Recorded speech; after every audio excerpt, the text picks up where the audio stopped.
Aí ele entra em contato com o jornal para conseguir com o fotógrafo meu telefone, me liga no Paraná e fala, olha, eu tô com a tua foto aqui no jornal, tô fazendo uma seleção com 50 meninas da elite, mas quando eu vi a tua foto no jornal, eu parei imediatamente com a seleção, porque você é exatamente o perfil que eu tava procurando, você é a Cindy Crawford brasileira.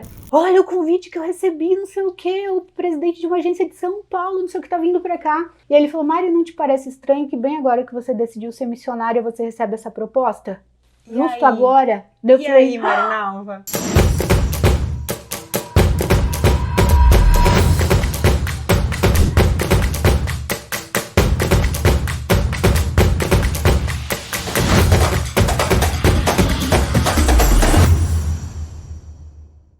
De modelo internacional a missionária.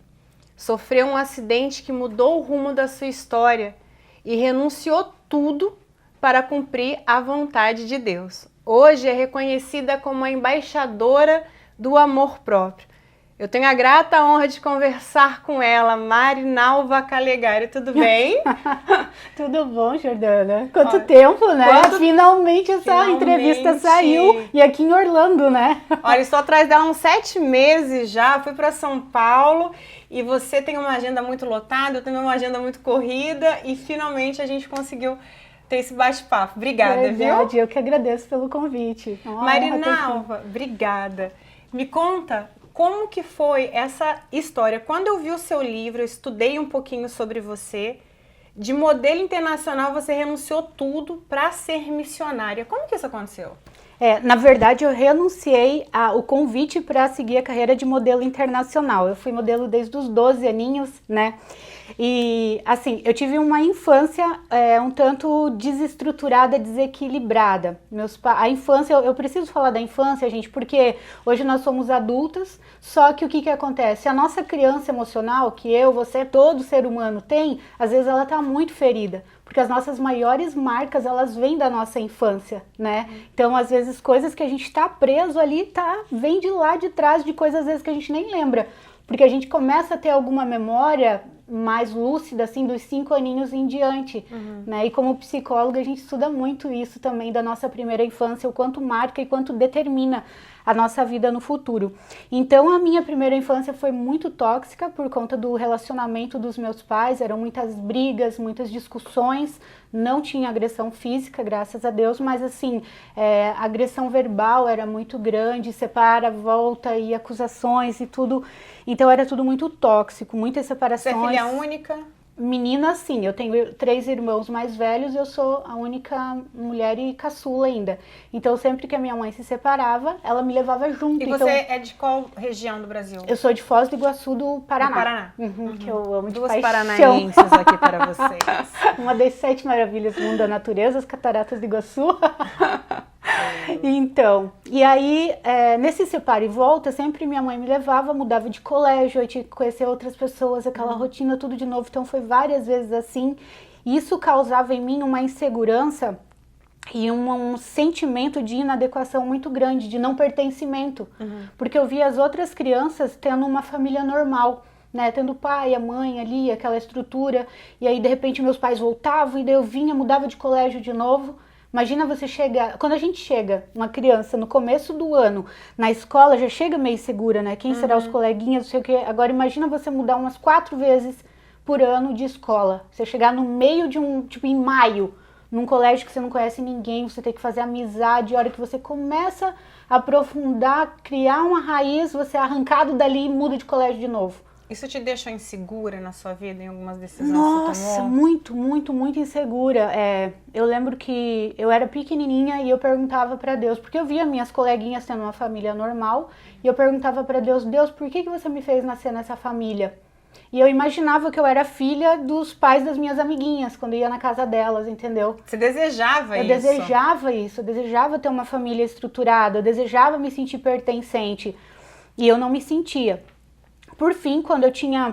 E eu cresci também com uma distorção de autoimagem muito grande, né? Que nem hoje algumas pessoas veem o meu best-seller aqui, Amor Próprio, e falam, é fácil pra você falar de amor próprio, você é bonita, você não sei o quê, mas as pessoas não têm noção de como eu me via, da distorção que eu tinha. Você se via feia? Sim. Eu me via feia porque as palavras que a gente escuta, elas têm muito poder, entendeu? Então, como minha mãe, meus pais queriam ter uma menina, e aí só vinha meninos, né? A minha irmãzinha morreu, então minha mãe continuou tentando. E aí, quando eu nasci, existe uma diferença entre a criança real e a criança ideal. Então, todos os pais, quando eles estão gravidinhos lá, eles imaginam, né, como vai ser esse bebê. Nossa, vai ser toda delicadinha, bonitinha, Cria que uma não sei o que expectativa. lá. Isso, entendeu? E eu não tinha nada a ver com a expectativa que eles criaram a respeito de mim. Então, eu não era aquela menina feminina, tipo, de lacinho, de não sei o quê. Por quê? Eu só tinha irmãos. Então eu não queria saber de boneca, eu queria brincar de bola, eu queria subir em árvore, eu vivia toda ralada, brincava de perna de pau, de Playmobil, de soldadinho, de tudo, menos coisa de menina. Chega a ser até mais legal, né? Vamos falar. Eu achava As chato. brincadeiras dos meninos são mais agitadas do que das meninas, geralmente. Exato, né? E eu só tinha irmãos, então que eu... Era né? a referência que você tinha. Exato. Mas então, isso causou em você o desconforto na sua imagem? Não, causou em mim um desconforto na minha mãe, que por conta disso ela falava, meu Deus, você é toda desengonçada, você é sem jeito, olha a fulaninha, olha que bonitinha, olha que delicadinha, você é toda desengonçada, você devia ter nascido um homem, você nasceu errado, você não sei o quê. Pelas palavras que você escutava. Eu não a culpo de jeito nenhum, porque eu tenho certeza que jamais ela fez isso pra me ferir, mas ela queria que eu tivesse um comportamento aceitável para a sociedade. Então eu não usava saia nem vestido, só com chinelada mesmo. Eu tinha que apanhar para colocar uma saia ou um vestido. Nunca gostei. Então, assim, era uma decepção, porque eu não era a criança ideal, a menina ideal que ela sonhou em ter. Então, assim, eu sempre escutei, você é estabanada, você é sem jeito, olha as outras menininhas. E a comparação é algo muito destrutivo. Porque Deus, ele fez cada um de nós extremamente únicos. Imagina, não existe uma árvore... Uma folha de uma árvore no planeta Terra repetido. Imagina o ser humano que Deus fez com tanto amor. Tudo que Deus criou, ele falou, haja luz, haja sol, haja estrelas, haja água, haja mar, haja peixes, haja isso. Mas o homem, ele não falou, ele foi e fez com as mãos dele. Entendeu a singularidade que ele fez cada um de nós, com as suas qualidades, com as suas, né, com o seu jeitinho. Então, assim, a comparação é muito destrutiva, porque então eu ficava olhando para as outras crianças e na minha cabeça vinha, então se eu não for como elas, por eu não ser como elas, eu sou um ser inadequado. Eu me sentia totalmente inadequada. Eu não me via como eu era. Eu achava que eu era feia, que eu era toda desengonçada, estabanada, porque era isso que eu escutava. E quando você começou a ter esses sentimentos, praticamente de rejeição, né? Sim. Com quantos anos você lembra que você começou a ter esses sentimentos? Desde muito pequena, porque eu escutei isso desde muito pequena, porque as minhas primas todas de vestidinho, arrumadinha, não sei o quê, e eu toda um moleque, subia em muro, caía, me arrebentava toda, mas tipo apanhava, mas continuava, entendeu? Então, assim, as palavras, elas marcam muito, ainda mais quando vem de uma autoridade, que pai e mãe são, ou aqueles que nos criam, são as maiores autoridades que a gente tem quando criança. Então, você é sem jeito, você é isso, você é estabanada, você não sei o que lá, como eu queria que a fulaninha fosse minha filha, olha o jeitinho dela, olha que educadinha, olha que comportada, olha que, né? Então, eu me sentia assim, um macho, pelo jeito que a minha mãe falava. Sim. Entendeu? E aí, quando eu era muito magrela, então meu apelido era Garça, pra ajudar o bullying, né? Os paranaenses, né? Garça... A gente coloca alguns nomes mesmo, né? Garça, você sabe, né? Aquele passarinho com a perna comprida, Sim. fininha. Então, Sim. meu apelido era Garça. Na escola. Em casa. Já em casa, Em já. casa. E aí, uma época, minha mãe pegou e cortou meu cabelo bem curtinho, e daí na escola ainda me chamavam de piazinho. Então imagina, já tinha a rejeição em casa e a rejeição na escola. Começou a sofrer bullying na escola também. Também.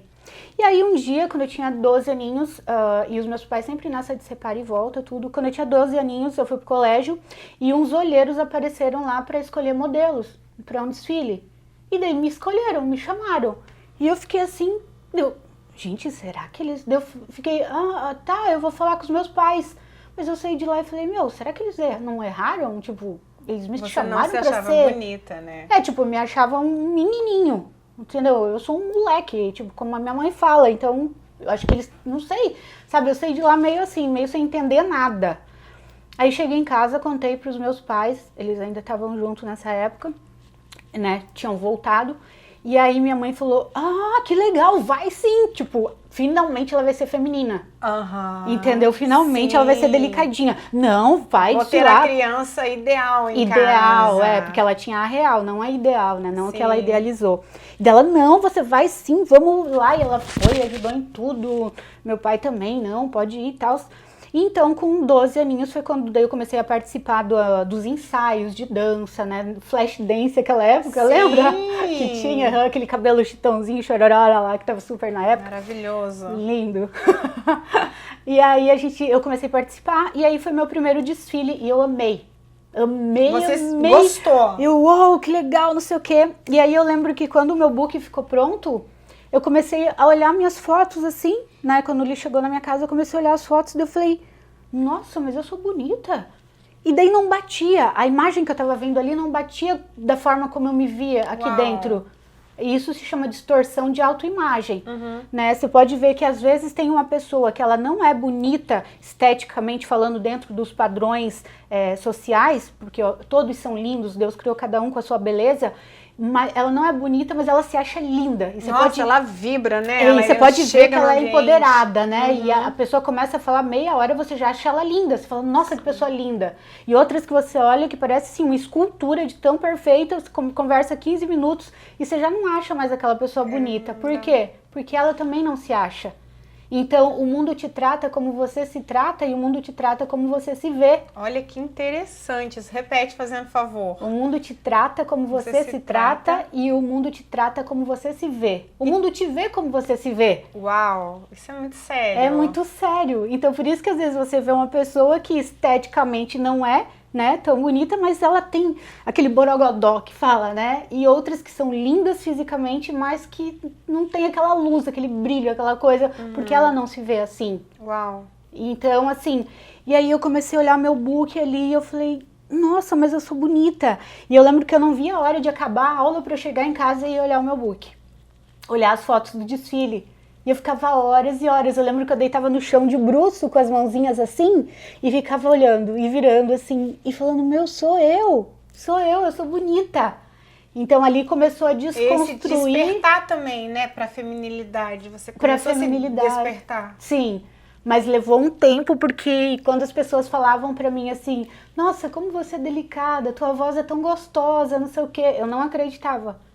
Eu, tipo, era muito... Eu falava, a pessoa tá zoando comigo, né? Não pode, porque eu sempre escutei desde pequenininha o contrário, entendeu? E você começou a modelar, então? Aí comecei a fazer comerciais na televisão, naquela época não tinha internet, então era TV e desfile, né? Passarela. Comecei a fazer comerciais, tudo. Nisso, meus pais se separaram definitivamente. Eu fui morar com meu pai. Eu ficava muito tempo sem ver minha mãe. Tipo, a minha mãe sei lá, via às vezes umas 2 vezes no ano, 2 ou 3 vezes. Fui morar com meu pai. Eu escolhi morar com meu pai por quê? Porque ele era super zen, assim. Tipo, ele não me colocava limite nenhum. E tudo que um adolescente precisa é o quê? Limite. Imagina com 12 anos. Interessante isso, né? Sim. E eu não tinha limite nenhum. Só que o que acontece? Olha que interessante.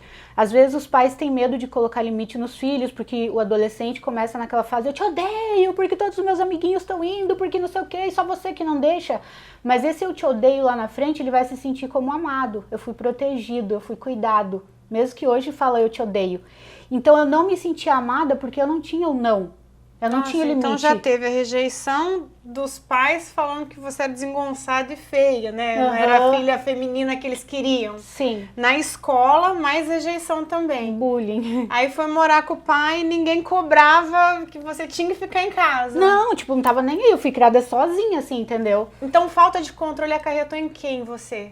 O que aconteceu? Assim, ó, Então eu falava pro meu pai, eu vou dormir na casa da fulaninha, da minha amiga, que também desfilava comigo, porque hoje tem um desfile, depois a gente vai dormir lá, dele, tá bom, pode ir. Mas ele, tipo, nunca teve alguém pra ligar e ver se eu tava lá mesmo, esse controle. Então, assim, eu comecei a andar com essa turminha, comecei a conhecer outras pessoas, porque eu mudei de colégio de novo, de cidade. E aí, com 13 aninhos, eu já comecei a beber. Aí, em baladinhas e experimentar bebida alcoólica, e foi indo, bebia. E às vezes quando eu chegava, tipo, 5 horas da manhã em casa... Com 13 anos? 13. Chegava 5 horas da manhã em casa, meu pai ainda não tava. Não tinha voltado, porque tipo assim, ele saía pras baladas dele, pra curtição era dele. boêmio. Boêmio, tipo, namorador, assim, namorava com as menininhas e tal. Então ele ia pros bailões dele, pras festas dele, tipo, ele nunca foi ruim pra mim, ele sempre foi bonzinho pra mim, ele só não colocou esse limite, né? Então assim, eu fui criada livre, era tudo que eu queria, que ninguém me enchesse o saco, que é o que um adolescente quer. Só que ao mesmo tempo eu não me sentia pertencente, porque às vezes minhas primas, os meus tios falavam, não, você não vai, minhas amigas, não, você não vai, e eu não tinha não, eu podia tudo, eu tava livre pra fazer o que eu quisesse. Com 14 anos, eu tinha minha turminha lá de amigos, alguns que desfilavam juntos, outros não. E com 14 anos, os pais de uma amiga minha foram viajar pra praia. E aí, imagina, adolescente com a casa só pra eles, né? Então, ia rolar um esquenta na casa dessa minha amiga, pra depois a gente ir pra uma festa. E aquele dia eu cheguei assim, quando eu cheguei na porta da casa dela, que eu entrei, elas estavam cheirando um pó num prato.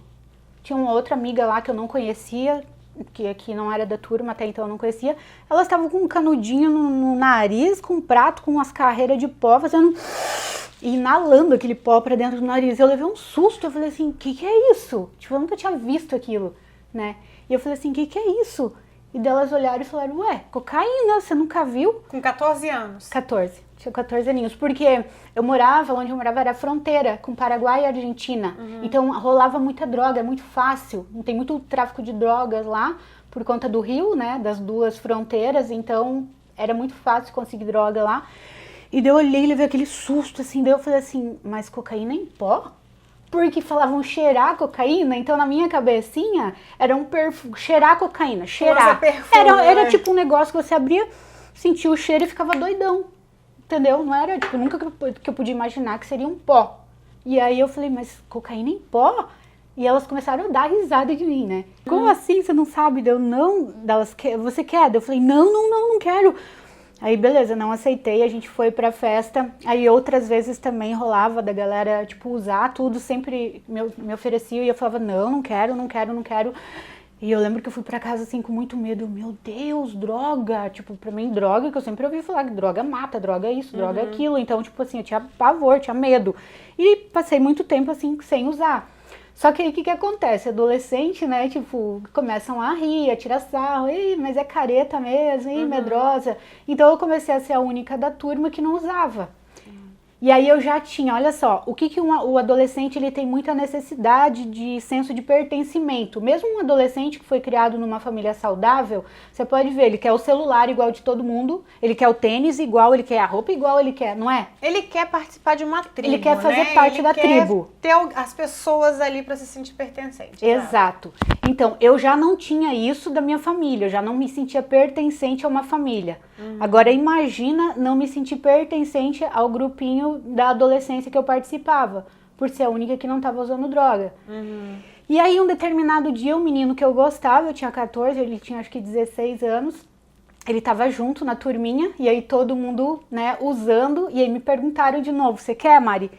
E daí eu, não, obrigada. E daí eles, tipo, começaram a tirar sarro, dar risada, medrosa, não sei o que, aquelas brincadeiras de adolescente normal. E daí eu falei, tá bom então, me dá um pouquinho. Mas eu falei isso com o coração assim, meu coraçãozinho disparava, eu falava, agora eu vou morrer. Só que eu não queria, tipo, fazer feio na frente do menino que eu gostava.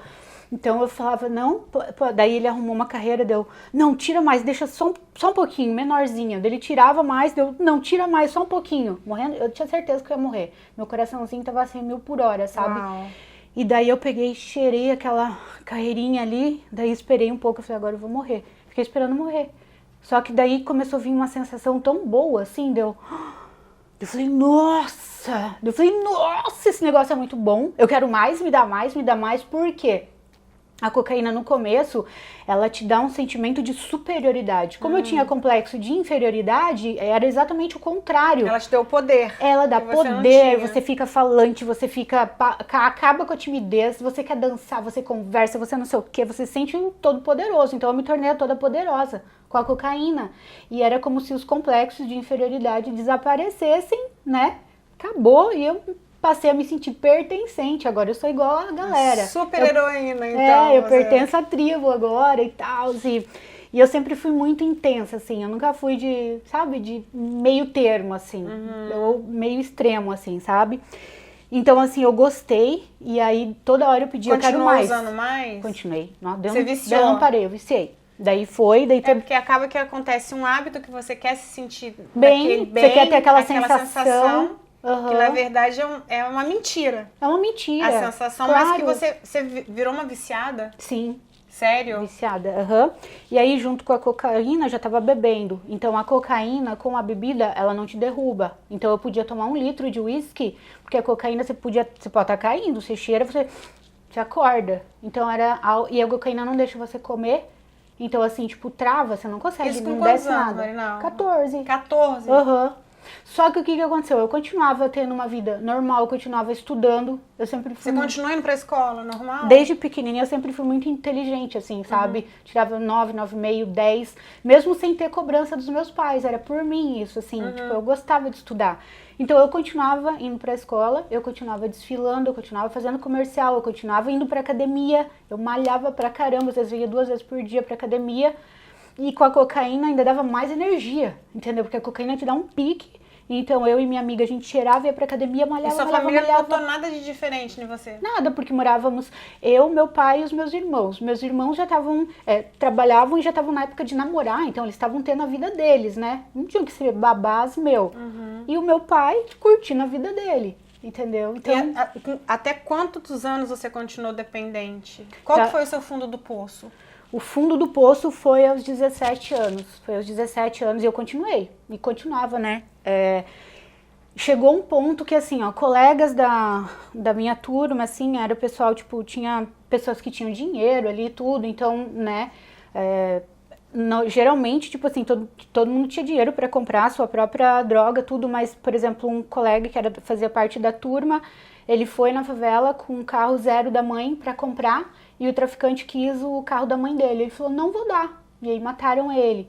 Aí teve outro também... Você perdeu amigos, então, por causa da droga? Sim, vários. Aí teve outro também que os traficantes mataram. Um outro também, não vou falar nomes aqui, né? Mas, enfim. E aí o que aconteceu? Os meus amigos começaram a ter temor, né? Então, só que às vezes acabava a droga no meio da madrugada e aí todo mundo na fissura, que se chama fissura. Quando você fica doido, eu quero mais, eu quero mais, eu quero mais. Só que ninguém tinha coragem de descer na favela pra comprar mais, né? Tipo, dos traficantes? Aí o que eu falava? Tipo assim, eu não tinha medo de nada, assim. Como eu era intensa, eu falava, então vocês me deixam aqui na JK, fica dando volta de carro aí que eu vou descer lá e vou comprar. Sozinha. Aí imagina, uma menina linda, com um cabelão aqui assim, só de topzinho, umbigo de fora, calça central P e tal, e descia lá na favela. Sozinha? De madrugada. Eu e Deus, né? Porque não tem explicação, eles nunca tocaram num fio do meu cabelo. Eu descia sozinha, aí a galera ficava dando volta lá na avenida de carro. E você negociava com os traficantes ali. E eu chegava lá, os traficantes, tipo, quem quer? Não sei o quê. Porque é loucura, porque eles podiam estar drogados, eles usavam heroína, tudo. Imagina, se tivesse doidão, me dava um tiro, ou podia estuprar, ou fazer qualquer coisa. Eu falava, sou eu, a Marinalva, não sei o que, tal. Ia lá, comprava, pagava sempre certinho, né? Que eu tinha os meus cachês, tinha dinheiro, minha família me dava dinheiro também, então eu nunca fiquei devendo, tipo, essas coisas pra traficante, nada. E assim, nunca tocaram num fio do meu cabelo. Nunca. E pelo contrário, quando eles iam em alguma festa pra vender, que às vezes alguns iam, né? Pra ficar lá, pra vender, eles ainda me protegiam. Quando eu tava muito doidona e chegava algum menino perto de mim, eles chegavam, ei, o que você quer? Não sei o que lá. Assim, só Deus, não tem explicação, sabe? Então eu ia lá, comprava, subia, e aí a galera ficava dando volta, daí quando eles passavam, me pegavam e eu com a muca. Tá vendo, seus medrosos, não sei o quê. E por 3 anos consecutivos usando, 4 anos tendo essa vida de madrugadas, de dias afins, e continuou estudando, trabalhando, e ninguém percebia da sua família, ninguém... Então, aí foi que com 17 anos eu tive uma overdose, aí meus irmãos, eu tava chegando em casa no outro dia, porque eu cheirava a noite toda, às vezes até amanhecer o dia, eu tava chegando em casa e minha família, meus irmãos me viram tendo essa overdose. E aí foram mexendo nas minhas coisas, daí encontraram droga na minha mochila e tal, e aí foi aquele, né, o que a gente faz com ela, vamos interná-la, o que a gente vai fazer, daí que foi cair a ficha deles, né, do que estava acontecendo. Mas aí eu falei, não, que internar, isso daí eu paro quando eu quero, é uma bobeira, aquele negócio, aquela conversinha. E aí foi quando eu reprovei também, aos 17 anos. Isso pra mim foi um baque, porque estudar pra mim era importante, eu gostava de estudar. E daí eu falei, meu Deus, eu reprovei. E eu sempre, tipo, eu nunca ficava nem de recuperação, eu era super inteligente. Foi um sinal vermelho ali ou amarelo? Foi, tipo, e a cocaína no começo ela te deixa muito bem. Mas depois que você tá viciado, é o sentimento mais infernal que eu já provei na vida. É pior do que qualquer depressão, eu já tive depressão, né? É pior do que qualquer depressão, do que qualquer coisa que você pode sentir. É infernal, é algo infernal, assim, só que se você parar de cheirar, você tem que parar, né, pra dar aquele tempo, aquela sensação é horrível, mas se você continua cheirando, você pode morrer de overdose. Então, assim, você ficava naquela... Que foi quando eu tive overdose. E você tinha essa consciência que se você continuasse cheirando, você iria morrer de overdose? Sim. E daí eu queria parar, mas eu queria parar de vez mesmo, só que Deus já não tinha mais força. Então no começo dava aquela sensação de heroína, né? Depois começava a te dar paranoia, depois que você tá viciado. Então você olha uma luzinha, você vê, é a polícia, é a polícia, é a polícia, você fica paranoico, você não consegue mais curtir. Chega na fase da paranoia, aí é horrível, só que daí você já tá viciado, e aí como é que você vai largar? E aí você promete pra você mesmo que você não vai mais. E eu falava pra essa minha melhor amiga, eu falava, vamos parar? E ela falava, vamos, Mari, vamos, porque ela viu também o quanto tava fazendo mal. Só que daí a gente saía, ia pra uma festa, tomava um negócio, acabou. Qual que é o sentimento que você tinha nessa época, Marinalva? Em relação a quê? Em relação a ver que você estava dependente, que você poderia morrer por um vício, mas você não estava conseguindo parar. Passava alguma coisa pela sua cabeça de frustração? Você tinha reprovado já? Seus pais já tinham visto, sabia que você tinha tido overdose, que estava mexendo. O que você sentia nessa época? Cara, eu tinha vontade de morrer, assim, eu não via sentido em nada, assim, sabe? Eu perguntava pra Deus, tipo assim, Você acreditava em Deus? Eu não tinha experiências assim, mas eu acreditava que existia um Deus. E aí eu lembro que nessa época que eu tava bem no fundo do poço, um dia eu dobrei o joelho, tinha uma Bíblia na minha casa, todo mundo tem uma Bíblia em casa, né? Eu dobrei o joelho na frente da Bíblia assim e falei assim, Deus, muda minha vida, me ajuda. Eu tentava ler, mas eu não entendia nada, né? Então eu falei, Deus, muda minha vida. E nessa mesma época, uma menina que havia estudado comigo lá atrás, na pré-adolescência, ela era cristã, era evangélica, e daí ela me encontrava às vezes no shopping, eu muito louca, porque era de dia, de noite, eu tava sempre doidona, né? Eu desfilava, eu cheirava cocaína, e daí tomava uísque e ia desfilar. Eu ia pra passarela, assim, tudo, fazia os comerciais. Era uma mulher também. Maravilha mesmo naquela época, né? Uma falsa... um falso empoderamento. Um falso empoderamento. Um falso empoderamento, porque o sentimento de inadequação continuava lá, né? O vazio continuava, o complexo de inferioridade continuava. Então, assim, o sentimento de não pertencimento continuava, e isso é muito, muito dolorido. E, enfim, aí essa menina me encontrava, sempre eu tava muito louca, assim, e ela chegava e falava, Mari, sabia que Jesus te ama muito e que ele tem um propósito muito grande com a tua vida? E eu falava, tá bom, Ana, obrigada, não sei o que lá. Daí eu fugia, ai, que papo careta, né? Adolescente, ai, que papo chato. E aí, vira e mexe, eu encontrava com ela. E ela falava, Mari, Jesus não quer te ver nessa vida. Ele te ama muito, ele tem um plano muito grande com a tua vida. E daí eu falava, tá bom, Ana, obrigado. E ela me convidava para ir na igreja. Eu tá bom, um dia eu vou. E ela sempre falando que Jesus me amava, que tinha um propósito muito grande com a minha vida. E eu falava que coisa chata, eu meio que desviava dela, assim. O que aconteceu? Com 18 anos... daí quando a minha mãe descobriu que eu tava nas drogas, que foi com 17, a minha mãe que tinha pavor, assim, a gente quase não se via, não tinha uma boa relação de jeito nenhum, tanto que eu fui morar com meu pai, né? E aí ela começou a ir nas igrejas deixar o meu nome, ela se converteu, começou a orar e pedir pra Deus, pra Deus me libertar, e começou a fazer a campanha dos 150 salmos. Ela acordava todas as noites, às 3 da manhã, orava um salmo, lia um salmo, orava e pedia pra Deus me libertar, assim. E ela se sentia muito culpada por ela, né, por tudo que aconteceu na minha infância, adolescência, por ela ter sido ausente, mas ela era bipolar, assim, naquela época ninguém sabia o que era bipolar, então não tem como culpá-la, né? Sim. Além das feridas que ela também tinha. E nessa época vocês se aproximaram, então? Não, aconteceu mais alguma coisa? Não, porque eu não queria, eu continuei morando com meu pai, continuava usando drogas, mesmo querendo parar. E aí, com 18 anos, eu tava num show, lembra dos Mamonas Assassinas? Lembro demais. Então, eu tava no show dos Mamonas Assassinas, que foi um dos últimos shows dele. Aí fui pro show e aquele dia eu tava tão angustiada que eu não conseguia assistir o show. Aquele dia eu não tinha vontade de cheirar, nem de fumar, porque eu fumava maconha também, muito, era todos os dias, todo dia. Porque a maconha é o efeito contrário da cocaína, então quando eu tava muito angustiada da cocaína, Eu fumava maconha pra dar aquela então aliviada. É um vício mesmo, né? Um vício leva o outro. Vício, É. Tipo assim, você cheira cocaína, daí você fica tão mal que daí você fuma maconha pra dar uma acalmada. Aí você tá calmo demais, você cheira cocaína pra dar uma acordada. Aí nessa noite você não queria nada. A minha angústia era tão grande que eu não tinha explicação. Eu adorava os Mamonas, então a galera, todo mundo lá curtindo, o Dinho com aquele chapéu de chifre saindo, né, aqueles foguinhos lá. E eu pegava, saía do show, ia lá fora, sentava no meio fio e uma angústia que parecia que ia arrebentar meu peito, assim. E a galera vinha lá, o que foi, Mari? O que aconteceu? Eu falei, eu não sei, meu. Uma angústia muito grande, muita angústia. E a galera, para de frescura, vem, vamos pro show. Me pegavam, me levavam. E eu tentava curtir nada. Angústia. E nessa mesma noite, foi a noite que a minha mãe, depois que a gente, né, foi conversar, tudo que a gente ficou sabendo, foi a noite que a minha mãe, que seria o último salmo dela.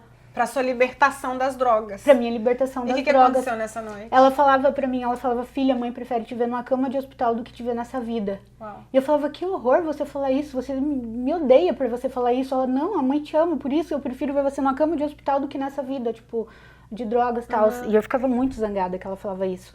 E nessa noite era a última noite dos salmos dela. E ela tava saindo pra jantar com meu irmão, minha cunhada, meus sobrinhos. E ela falou, no meio do caminho, ela falou, filho, me leva pra casa que a mãe não aguenta de angústia. E ele, credo, mãe, vamos sair jantar com a gente. Ela, não, a mãe tá com muita angústia, por favor, me leva pra casa. E ela foi pra casa e ficou orando. E eu com angústia lá. E eu não conseguia usar droga aquele dia, me ofereceram, não tô afim, não quero, não queria beber. Não descia, de tão, o nível da angústia era extremo. E aí tá, a gente saiu do show, terminou o show, e aí a gente ia pra uma outra balada. E eu tava com aquelas vespinhas, sabe aquelas jogues, aquelas motinhas? E eu tava com uma no semáforo, assim, esperando o semáforo abrir no centro da cidade, né, bem no centro, maior agito, assim, e com uma amiga minha na garupa. E aí eu bem tranquila, esperando o sinal abrir. Claro, aquela angústia do caramba, assim, mas, tipo, não tinha usado, não queria usar nada aquela noite. E aí eu só ouvi minha amiga gritar, Mário, caminhão! Quando eu olhei, assim, uma Scania, sabe o que é Scania? Sim. Aquele caminhão gigantesco, vindo com tudo desgovernado pra cima da gente. Ia pegar o nosso corpo. Certo. Quando ela gritou, eu usei essa perna e eu fiz isso daqui, ó. E joguei o nosso corpo pra lá, pra cima da calçada, pra salvar o nosso corpo. Certo. Aí minha amiga caiu lá com ela no ar-condicionado, né? Deu uma raladinha só que o meu pé e a minha perna ficaram. E aí a roda do caminhão passou em cima do meu pé caiu, ficou pendurado só pelo tendão do calcanhar. E minha perna quebrou toda. Assim, rasgou o sapato, calça, tudo. E aí eu caí e eu não desmaiei. Eu vi tudo, eu vi, tipo assim, o sangue, aquele sangue esparramando pelo asfalto, eu vi os ossos tudo pra fora, os tendões tudo pra fora. Não, dá pra ver que tem a cicatriz mesmo, né, no seu pé. Sim. Que tá mostrando. Então, depois de um tempo, minha mãe falava assim... Marinalva? Ela falava, filha, depois de um tempo, né, filha, você não quer fazer uma cirurgia plástica no teu pé e tal?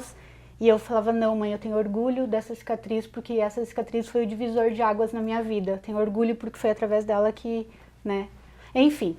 E você foi pro hospital? Fui pro hospital. Aí tá, foi juntando aquela muvuca de gente, eu gritando com todas as minhas forças, vendo meu pé pro lado ali, a perna pro lado, tudo, os ossos pra fora, aquela sangueira esparramando pelo asfalto.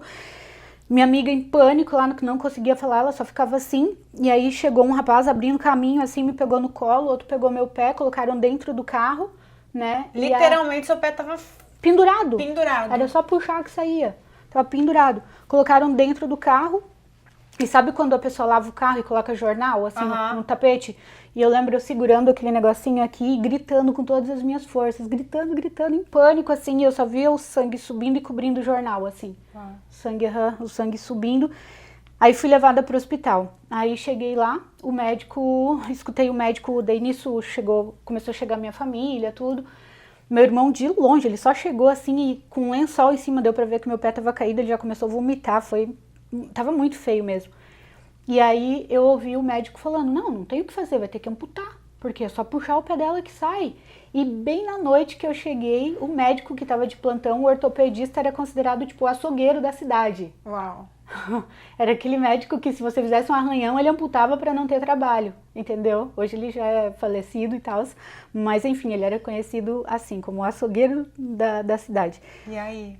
E eu ouvi ele falando, não, tem que amputar, porque não tem o que fazer, tipo, é só puxar que o pé dela sai. E eu lembro do meu irmão falando, não, doutor, pelo amor de Deus, tem que ter alguma coisa. Ele falou, não tem o que fazer, como é que olha ali o jeito que tá e tal. E aí eu lembrei das palavras daquela menina, Jesus te ama e tem um propósito muito grande com a tua vida. Jesus te ama e tem um propósito muito grande com a tua vida. E aí, naquele momento ali, eu falei assim, Deus, se você existe e se você tem um propósito com a minha vida, não deixa amputar o meu pé, que eu prometo que eu vou parar com tudo e vou te servir. Uau. Eu fiz esse propósito com Deus. E aí, os primeiros dias eu não lembro, porque eu passei dopada, né, de tanta morfina e tudo. Eu fui voltar, acho que a consciência no terceiro dia, não sei. Eu lembro que eu tinha alucinações, assim, eu via macacos, eu via jacaré na parede, acho que por conta da morfina. Aí você fez cirurgias. Cirurgias. Aí eu lembro que quando eu voltei à consciência, depois de uns 3 dias que eu tava internada, 3, 4, não tenho noção, né, do tempo, eu olhei e aí a minha perna foi enfaixada até aqui, a coxa, porque como quebrou a perna, foi tudo enfaixado e lá embaixo eles colocaram uma tala e aí a faixa, né, então tava tudo coberto, mas eu vi que o pé tava ali, né. E daí eu fui voltando assim e fazendo uma cirurgia atrás da outra, cada uns 3 dias eu fazia uma cirurgia.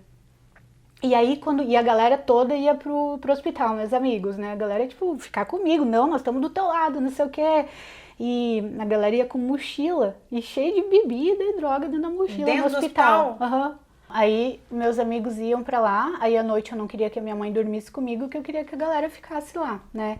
Então, quando fazia mais ou menos, acho que uns 15, 20 dias que eu tava internada, que o meu pé tava melhorando, já tinha feito várias cirurgias, eu esqueci da promessa que eu tinha feito pra Deus. E aí falei pra uma amiga, eu falei, meu, tô morrendo de vontade de fumar um beck.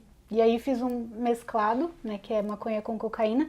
E aí ela trancava a porta do meu quarto à noite, arrastava a minha cama perto da janela, que tinha aquelas redinhas, enchia de perfume, e a gente começava a fumar ali. Só que acontece que passaram mais uns dias, o médico veio no quarto, numa tarde, estávamos eu, minha mãe e essa minha amiga, e o médico falou assim, olha, eu tenho uma notícia para dar pra senhora, falando com a minha mãe, o pé dela pegou infecção e a melhor opção é a gente amputar o mais rapidamente possível, porque senão essa infecção vai aumentando e tem que amputar uma parte maior da perna. E tinha acontecido isso com um amigo meu há um tempo atrás, que amputou, pegou infecção e teve que amputar uma parte maior. Então eu sabia muito bem o que era uma infecção. E quando o médico falou, daí minha mãe começou a chorar, minha amiga também, e eu também, daí minha mãe, não, doutor, não é possível, tem que ser feito alguma coisa, não amputar não sei o que. Ele falou, não tem o que fazer, tem que ser urgente, antes que aumente a infecção vai ter que amputar uma parte maior. E aí todo mundo chorando ali, nisso uma bíblia que estava do lado da cama, no armáriozinho que fica do lado da cama, assim, a bíblia cai aberta sem ninguém encostar nela. E aí eu falei pra minha mãe, mãe, junta a bíblia na página que tá, que eu sei que é Deus querendo falar comigo. E aí quando eu li, eu levei uma cajadada. Aí eu entendi, estava escrito, meu filho, se algo tiveres, faça com isso algum bem a ti mesmo, e apresenta a Deus oferendas dignas, porque o pacto da moradia dos mortos te foi revelado. Então eu entendi, se algo tiveres, faça com isso algum bem a ti mesmo. Você tem infecção no pé, faça com isso algum bem a ti mesmo, para de usar drogas, apresenta a Deus oferendas dignas, ou seja, cumpra com o que você promete. Porque o pacto da moradia dos mortos te foi revelado. Você vai morrer se você continuar nessa vida. E você teve esse entendimento na hora? Eu tive, foi claro, foi vuf. E aí eu peguei e coloquei a mão sobre a Bíblia. A Bíblia fala que não é certo jurar, mas eu não sabia. Enfim, coloquei a mão e falei assim, Deus, eu juro, me dá mais uma chance, que dessa vez eu vou parar e eu vou te servir. Me dá mais uma chance, me perdoa por eu não ter honrado com a promessa, me perdoa tudo, e pedi ali pra Deus e pedi pra Ele entrar na minha vida, entendeu? Dessa vez eu fiz uma entrega total assim mesmo, eu falei, chega disso, todos os sinais Deus já tinha me dado. E aí eu pedi pra Ele, tipo assim, entra na minha vida e eu entrego a minha vida totalmente pra te servir. Mas não deixa amputar o meu pé. E aí? No dia seguinte, quando eu fui pro centro cirúrgico, que eles vieram me buscar no quarto, eles te colocam numa maca e vão te empurrando pelo corredor, né? Hospital gigante, e aí você vai vendo o teto daquele hospital, assim, eu indo, imagina, sendo pra uma amputação.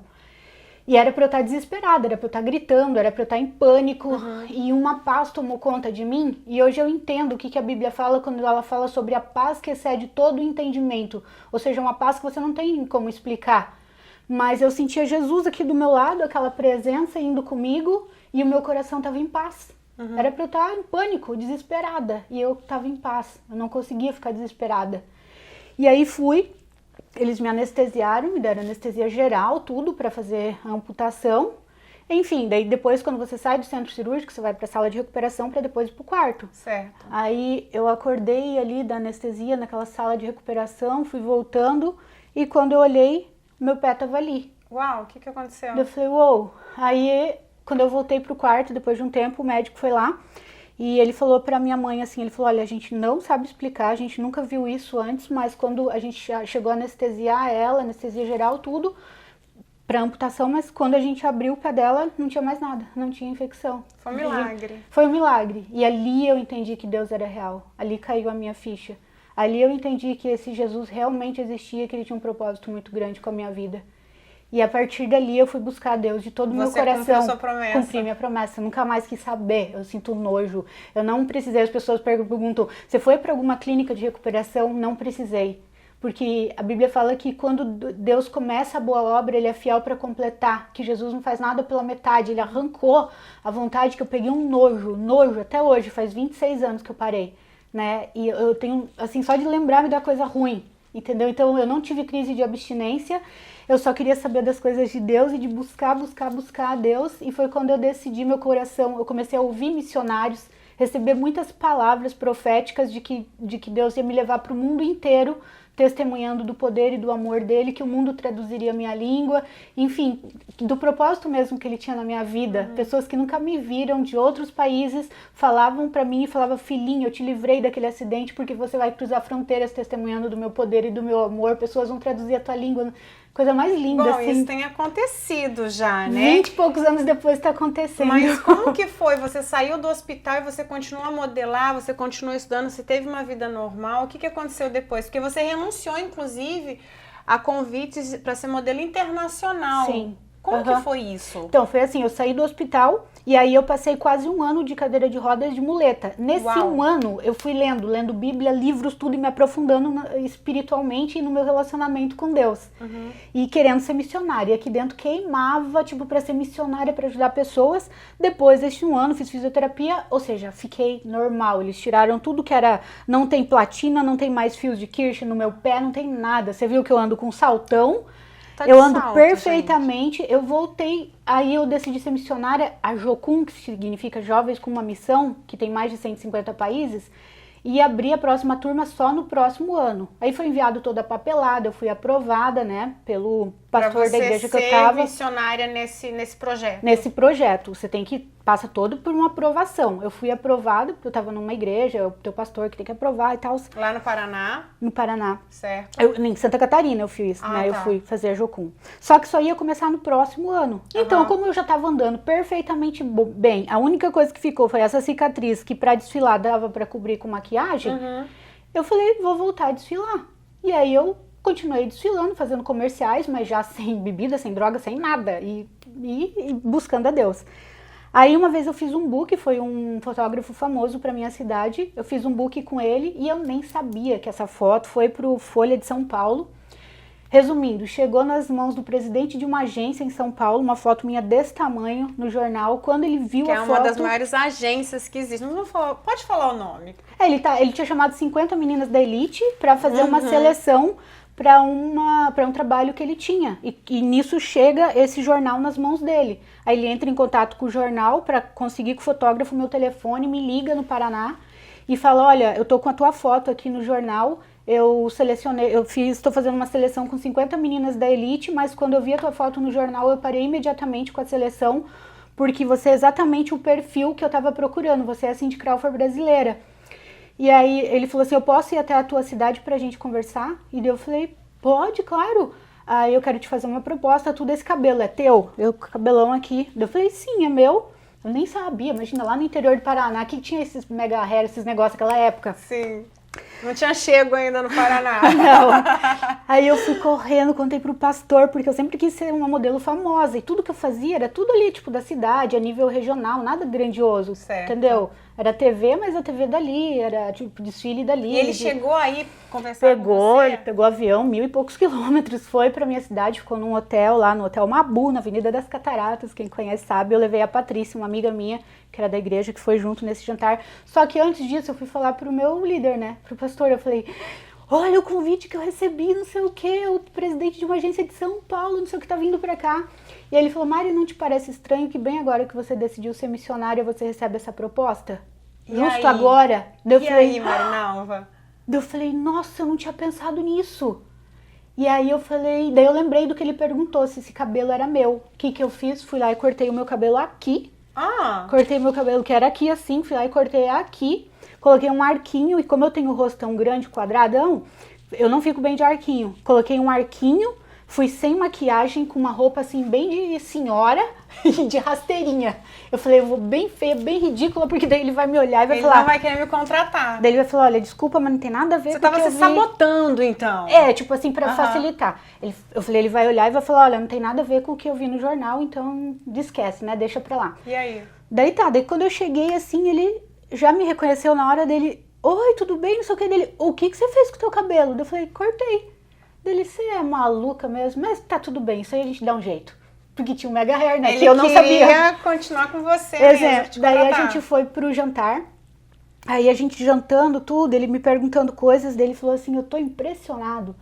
E daí eu falei, como que é? Daí ele falou assim, meu, você é linda assim, sem produção nenhuma. Imagina você produzida, imagina com Photoshop. Você acha que essas meninas de revista são aquilo mesmo? É tudo Photoshop, eu nem sabia o que era Photoshop. E aí, Maria? E ele falou, você é linda, sem produção nenhuma, imagina você toda produzida, com não sei o quê. E daí ele falou assim, olha, eu quero te fazer uma proposta pra você morar em São Paulo, já assinar contrato, sair em outdoors no Brasil Pode todo. falar valor? Porque eu sei o valor, mas pode Não, falar esse era que ele te ofereceu? aquele valor era do Internacional, que é o Internacional. próximo que surgiu logo depois desse. Então teve vários convites. Sim, daí nesse eu falei, olha, desculpa, não posso aceitar porque eu vou ser missionária. Dele, você o quê? Daí eu falei, eu decidi que eu vou ser missionária. Ele não entendeu nada. Nada. Daí ele falou assim, menina, você tá louca? Você tem ideia de quantos milhões de meninas dariam tudo pra estar no teu lugar?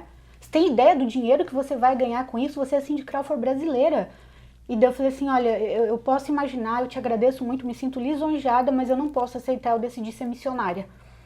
E dei boa noite pra ele e queria dizer que Jesus te ama muito e tem um propósito com a tua vida. Ele ficou louco, né? Ele era ateu ainda, tipo, eu falei isso e assim, ele ficou muito zangado, muito chateado. Eu pedi desculpa, olha, me perdoa ter feito você vir até aqui, mas eu realmente decidi ser missionária. Só para as pessoas entenderem, ela me falou desse contrato internacional. Quanto que eles ofereceram antes de você ir para o Jacum? Para Jocum. Aí foi outra agência, né, americana, que foi para lá, que eu participei de um concurso e ganhei, passei, era $30 mil para começar ganhando $30 mil. E ela recusou tudo. Eu vou pedir para a edição colocar as fotos aqui no que ela viveu no Jocum, que foi a sua experiência de quantos anos no Jocum?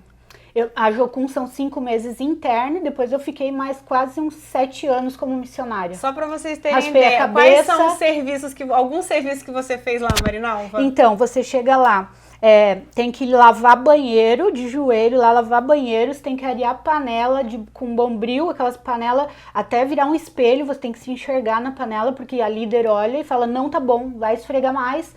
Você tem que limpar estábulo, ou seja, cocô de vaca, que eu te mostrei as fotinhos ali. Limpar estábulo, carpir, eu tinha bolha na mão, assim, de água da enxada, né? Tinha que fazer tudo, limpar a casa. Quarto comunitário que você falou. Sim, beliche com um monte de meninas, um armáriozinho desse simples tamanho para as roupas de todo mundo. A gente tinha direito a 2 fatias de pão com margarina no café da manhã. Aí no almoço, com a xícara de café com leite só, não podia, tipo, eu quero 3 fatias, não, é 2. Aí o almoço, eles que serviam pra gente, né, o feijão, arroz, um ovo, tal, e aí à noite era um sopão de legumes, de mandioca. Praticamente todos os dias assim. Todos os dias, só no sábado que tinha um cachorro quente, que é à noite, que era a nossa alegria. E eu tava feliz. E gostou. E você tava feliz. As fotos, inclusive eu quero que vocês reparem no rosto dela nas fotos, ela tá extremamente feliz. Algum momento lá, você tendo que limpar estábulo, limpar fezes dos cavalos, arear panela, viver uma vida extremamente humilde, escassa, na verdade, né? Você sentia até algum arrependimento de ter falado não para os $30 mil que você ia começar a ganhar? Não. Em nenhum momento? Nenhum momento. Eu tava feliz. O que você acha que foi isso? Deus, o chamado que ele tinha pra mim. Porque olha como ele é tão perfeito. Se eu tivesse voltado a seguir a carreira de modelo, como fazia pouco tempo que eu tinha saído das drogas, provavelmente eu ia me afundar de novo. Eu não tava firme ainda, entendeu? Então, provavelmente eu ia me afundar nas drogas, porque rola droga nesse meio, né? E se você tá fraco, você cai. Então, assim, eu só pensava, tipo, na alegria que eu tava em estar servindo a Deus, tá ali, tipo, ajudando pessoas, e queimava aquilo dentro de mim. E você pode ver nas fotos o meu sorrisão, aí quando eu raspei a cabeça, que tinha gente que falava você assim... raspou a cabeça. Lembra da foto? Que tinha gente que falava assim, você não combina pra ser missionária, não tem nada a ver contigo. E eu falava, por quê?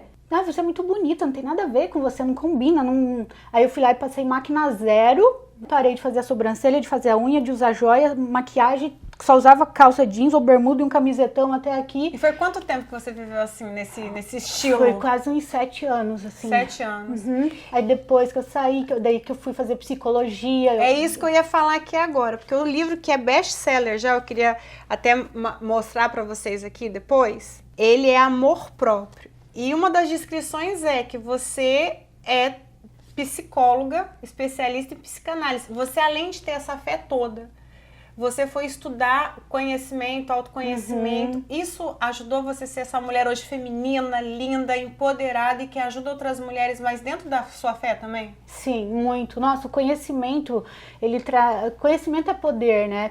Jesus falou assim, conhecereis a verdade vos libertará. Aí alguns religiosos falam que a verdade é Jesus. Sim, Jesus é a verdade, mas também existe a verdade sobre nós, que a gente precisa descobrir, a verdade sobre a ciência, o conhecimento, né, a física quântica, programação neurolinguística, neurociências, a psicologia, a psicanálise, tudo isso vem agregando valor para eu descobrir aonde estavam as minhas feridas, onde estava a raiz daquilo que me fazia sentir inferior ou não pertencente, para que também viesse a cura. E claro, sobre todas as coisas, o amor de Deus. E hoje eu me sinto muito amada, me sinto muito especial, muito preciosa. E eu exalo o perfume, eu falo sobre exalar o perfume do amor próprio. Inclusive, gente, ela me presenteou com perfume também, que é sobre isso, é exalar realmente esse perfume. Exalar o perfume do amor próprio. Não, é maravilhoso, tô inclusive eu lancei ele em Paris, esse perfume. Eu tenho 3 canais no YouTube, em um dos canais tem a história desse perfume. Você tem algum arrependimento na vida? Arrependimento? Cara, eu acho que não, porque tudo que eu fiz, até os meus erros, tudo me tornaram a pessoa que eu sou hoje. Se eu não tivesse errado tanto, eu não teria a sabedoria que eu tenho hoje, né? Então pegou tudo pra lição. Entendeu? Claro que se eu pudesse voltar, eu faria coisas diferentes, mas assim, nossa, eu me arrependo, tudo, tipo, claro, eu não quero ferir a Deus, os princípios de Deus, jamais, mas eu entendo que fez parte do processo. 2 medos que você tem. Medos. O que você teve que superar. Que eu tive que superar foi muito do acidente. Foram anos que eu acordava gritando durante a noite, assim, do acidente.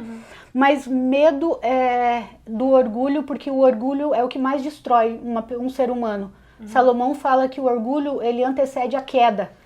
Então, assim, eu sempre peço para Deus, eu falo, Deus, cada degrau de sucesso que eu subir na escada do sucesso, que o Senhor me faça subir 2 na escada da humildade. Porque a humildade, ela antecede a honra, mas o orgulho, ele antecede a queda. Então, todas as destruições que aconteceram, desde a queda de Lúcifer, foi orgulho. Desde o princípio, orgulho. Então, eu sempre peço para Deus que eu tenha temor do Senhor, porque o temor do Senhor é o princípio da sabedoria. Um sonho que você quer realizar? Um sonho que eu quero realizar. Eu conheço aproximadamente 50 países, né, no mundo. Para algum deles eu fui várias vezes. Quero conhecer o resto do mundo. Quero ter a minha família, se for da vontade de Deus, né? Ter minha família, que seja marido ou filho, mas tenho vontade de ter minha família. E você pediu né? Eu já tô falando 2, daqui a pouco já tô indo pro terceiro. Muito bom. Mais um? Tem mais um? Nossa, eu quero... Tem sonho de morar em outro país? Olha, toda a minha vida é direcionada por Deus, assim, onde Ele fala, vai, eu vou, porque o centro da vontade dEle é o lugar de paz. Paz é o lugar onde habita o nosso coração. Já teve lugares que eu fui paradisíacos para outros países e que eu não estava feliz. E eu estava numa jocum areando panela e limpando cocô de vaca lá de cavalo e eu estava feliz. Porque quando você está no centro da vontade dEle, independente de onde você estiver, você vai estar feliz. O que é amor próprio para Marinalva Calegari? Amor próprio é você saber quem que você é, sua identidade. É você se amar, entender que você é um ser único, que Deus teve tanto respeito pela tua vida, que Ele não criou nenhum ser humano no planeta igual a você. Ninguém tem o timbre da tua voz. Então, quando você abre a tua boca para falar, Deus sabe, a minha filhinha é a Jordana, porque ninguém, nunca antes de você e nem depois de você, vai ser como você. Vai ter o timbre da tua voz, vai ter as tuas digitais, vai ter, sabe, a tua essência, a tua energia. Você é única, eu sou única. Então, olha o respeito que Deus tem por nós, de fazer cada um tão singular e saber que nós somos tão amados do jeitinho que a gente é. E o ser humano tenta distorcer isso nos comparando com outras pessoas e até mesmo as redes sociais. Isso é um veneno. Então, eu me amo do jeito que eu sou e entendi que o mundo te trata como você se trata, o mundo te trata como você se vê e o mundo te vê como você se vê. Se a menininha Marinalva chegasse na sua frente hoje, agora, nesse momento, e olhasse para você, o que você falaria para ela? Eu ia agarrar ela, encher de beijo e falar, a gente venceu, meu amor. E é só o começo, é só o comecinho. É só a sombra do que tá por vir. O que ela falaria para você, Má? Eu tenho orgulho da gente. A gente venceu. Por que as pessoas devem ler Amor Próprio, Marinalva? Porque eu vi que a maioria da causa do sofrimento humano é falta de amor próprio. As pessoas aceitam um relacionamento de migalhas, sabe? Estão num relacionamento que elas aceitam migalhas, ficam ali implorando por uma migalhinha de amor, por falta de amor próprio. As pessoas estão num trabalho onde elas não são valorizadas por falta de amor próprio. As pessoas têm amizades que só usam, que só sugam, que abusam por falta de amor próprio. Elas vivem uma vida de escassez na área financeira por falta de amor próprio. Como assim, Mari? O amor próprio é o que? É quando você se valoriza. Quando você se valoriza, você atrai pessoas de valor, relacionamentos de valor, amizades de valor. As pessoas te valorizam no teu trabalho e até mesmo o dinheiro você atrai quando você tem amor próprio. Aí você pode me perguntar, como assim, Mari? Atrai dinheiro quando eu tenho amor próprio? É claro, porque amor próprio é o quê? É você se valorizar. O dinheiro é o quê? É um valor. Então, o valor atrai valor quando você se valoriza. Entendeu? O valor atrai valor, seja em que área for. Então, quando você se ama, você pode ver, uma pessoa que se ama, que se banca, ela chega já é imponente. Ela vai para uma entrevista de trabalho, ela chega lá, tipo, já chega como vencedora, como uma imperatriz, como, sabe, um imperador. Ela não chega como um mendigo, assim, com aquela postura. Então, quando você se ama, você exala o perfume do amor próprio e isso faz com que tudo funcione à tua volta, todas as áreas da tua vida. Então, por mais amor próprio, né, mundo? Poxa, obrigada, viu? Eu que agradeço. Quero te agradecer muito, obrigada mesmo. Eu que agradeço. Que delícia de entrevista. Eu tenho certeza que vocês aí estão apaixonados por ela também. A gente vai pedir para a produção colocar todas as suas redes sociais, os seus canais do YouTube, para seguir, para adquirir o livro também. Obrigada mesmo. Eu que agradeço, uma honra estar aqui. Que Deus te abençoe e continue te honrando cada dia mais. Amém, você obrigada. Também. E olha, é isso aí. Continue aqui no Nintur que daqui a pouco tem muito mais para você.